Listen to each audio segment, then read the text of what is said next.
Oke teman-teman, sekarang kita akan lanjutkan proyek animasi kita. Kemarin kita sudah belajar membuat gambar di OpenToonz, memahami perbedaan antara vector level dan raster level, dan juga tentang squash dan stretch. Sekarang kita lanjut ke materi berikutnya, yaitu skematik. Sesuai namanya, skematik adalah skema atau rangkaian objek-objek sebagai sebuah struktur. Kita akan mulai dengan masuk ke menu skematik. Bisa juga dengan pindah ke tab skematik. Sebagaimana teman-teman lihat di layar, objek orang ini terbentuk dari beberapa bagian terpisah. Badan, kepala, kaki kiri, kaki kanan, tangan kiri, dan tangan kanan. Masing-masing baru ada satu variasi, misalnya tangan kiri, hanya ada satu posisi saja.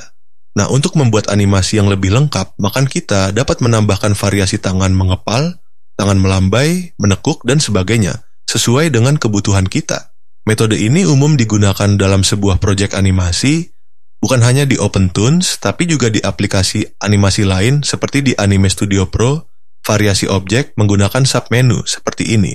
Kita lanjut. Saat menganimasikan objek, tentunya kita akan mengubah posisi, memutar atau menggerakkan objek. Nah, agar objek lain ikut saat kita mengubah posisi salah satu objek seperti ini, maka kita menggunakan skematik. Lumayan repot jika kita mengubah posisi objek satu persatu. Sekarang kita pahami cara kerjanya. Pertama, pilih type skematik menjadi stage skematik.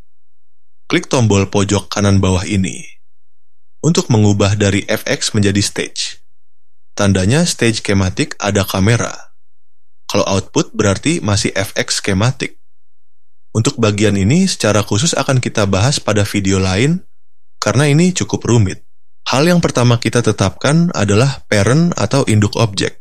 Di sini yang menjadi induk adalah badan. Kepala terhubung ke badan, kaki dan tangan masing-masing juga terhubung ke badan. Jadi hasil akhir skematiknya seperti ini. Nah, setelah semua terhubung, sekarang kita bisa dengan leluasa mengatur animasinya sesuai dengan kebutuhan kita. Oke teman-teman, step selanjutnya kita akan melengkapi variasi objek setiap bagian. Misalnya seperti bagian kepala ini. Sudah ada dua variasi, yang satu mata terbuka dan yang satu berkedip. Nantinya saat menganimasikan, kita tinggal panggil gambar yang kita butuhkan.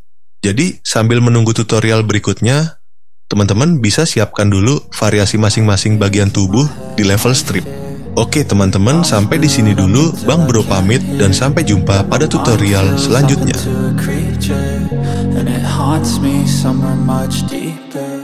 I've been feeling weird, I can't seem to focus good enough. Nothing's really clear, sometimes it could be a little tough.